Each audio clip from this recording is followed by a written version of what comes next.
Voici Sirius 1, le SpaceX des Yvelines, un lanceur spatial réutilisable conçu par la start-up Sirius Space Services, une technologie en cours de développement dans le laboratoire de cette entreprise basée aux Loges en Josas. C'est un lanceur qui fait environ 20 mètres de haut, un diamètre d'1,7 m et qui pèsera 20 tonnes au décollage. On voit ici le premier étage, qui est un étage qui comporte 9 moteurs.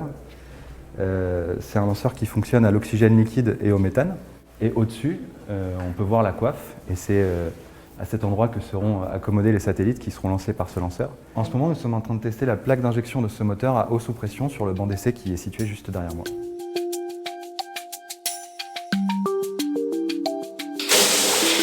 Ce banc d'essai permet de tester la plaque d'injection du moteur, une expérience réalisée avec de l'eau et de l'air comprimé à haute pression.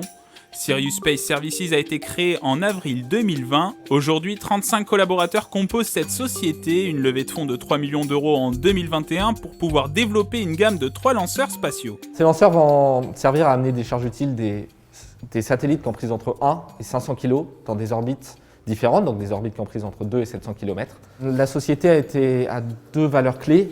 On a pour le but de proposer des lanceurs peu chers, en adéquation avec le marché, et aussi des lanceurs 100% réutilisables à terme pour diminuer l'empreinte carbone.